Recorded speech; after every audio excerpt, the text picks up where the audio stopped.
I need you to imagine something for a second. You're folding laundry at 11 p.m., because that's just your life. Your husband is in the next room. You can hear him typing. And some quiet instinct you can't explain, makes you stop. You walk to the doorway. He closes his laptop the moment he sees you. He smiles, says he was just finishing up some work, comes over and kisses your forehead. And you tell yourself, stop being paranoid. He loves you. You've been married for 9 years. You have a son together. Everything is fine. But 3 days later, your best friend calls you, voice shaking. Sarah, I saw James at dinner last night. He wasn't alone. And the way he was looking at her, I'm so sorry. I didn't know what to do. And just like that, everything I had built my life around began to crack. My name is Sarah. I'm 35 years old.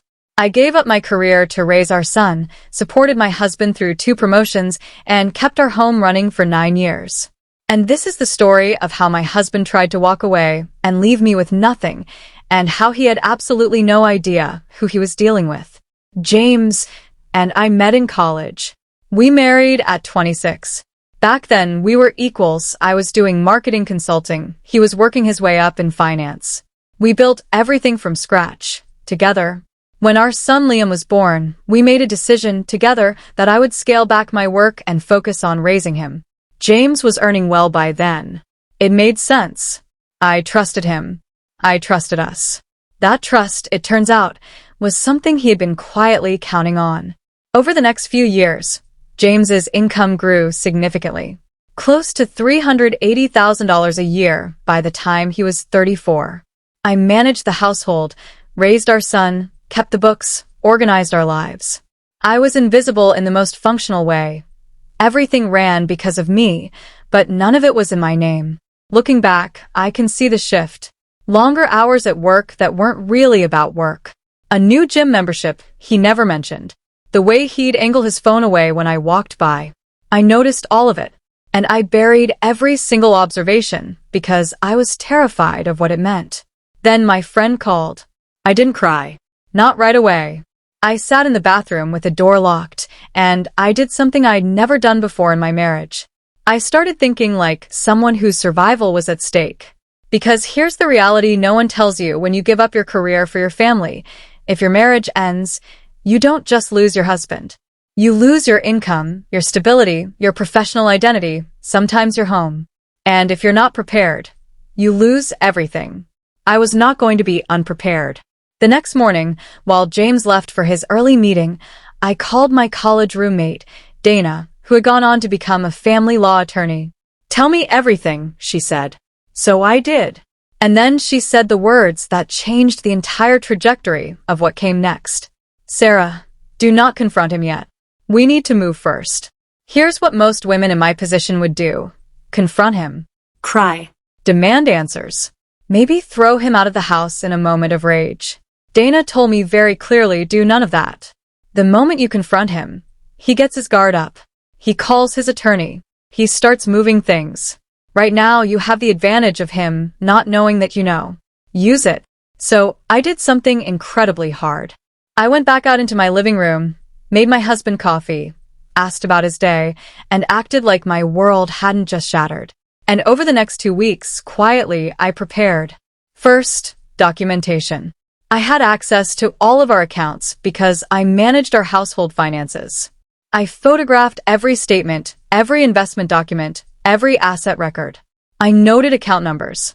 I created a complete financial picture, the kind his attorney would have needed months to reconstruct. Second, I hired a private investigator. I know how that sounds. But Dana was clear. In our state, documented infidelity directly impacts alimony. I needed evidence, not just my friend's word. Within 10 days, we had everything. Hotel receipts, timestamps, a woman from his office. 6 months of it, at least. Third, and this was Dana's most important advice, I began documenting my contributions to the marriage. Every school pickup, every parent-teacher meeting, every dinner party I organized for his clients. Every year I did not earn income because we agreed I wouldn't.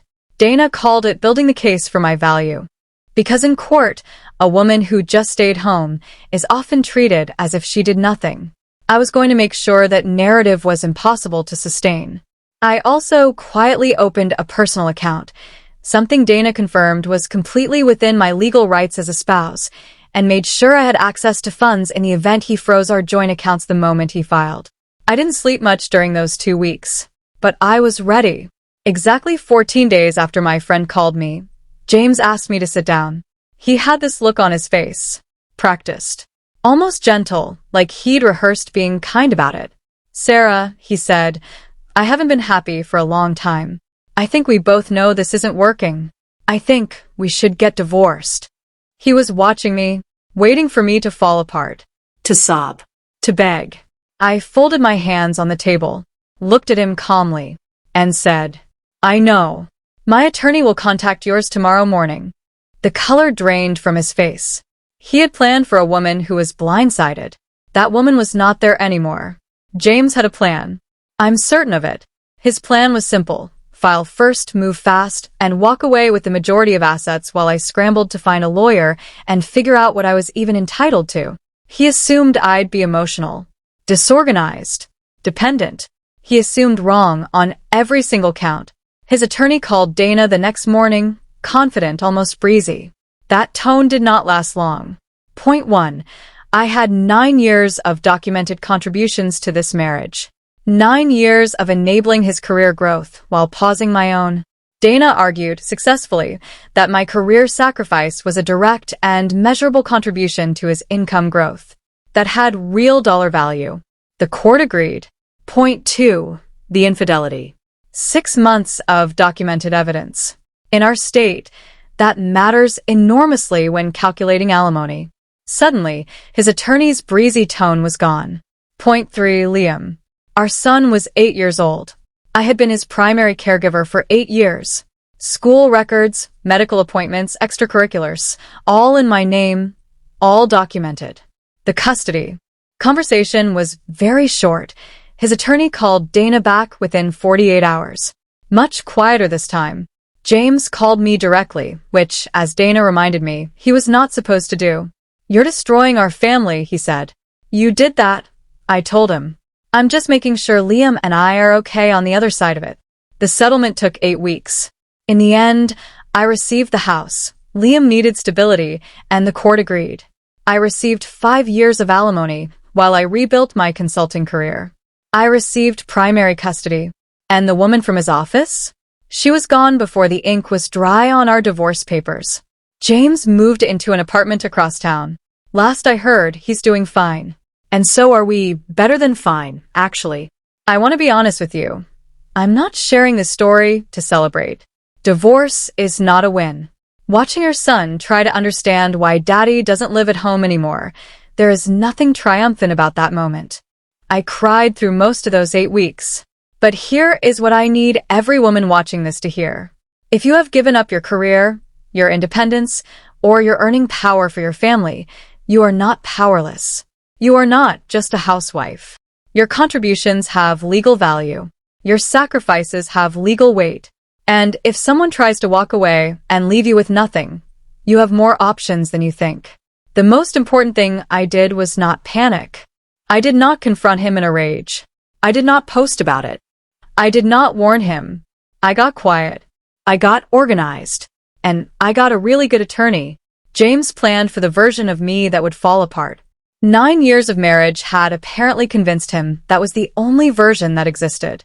He forgot that the woman who ran his household, raised his son, and kept his life functioning for 9 years was never someone who fell apart.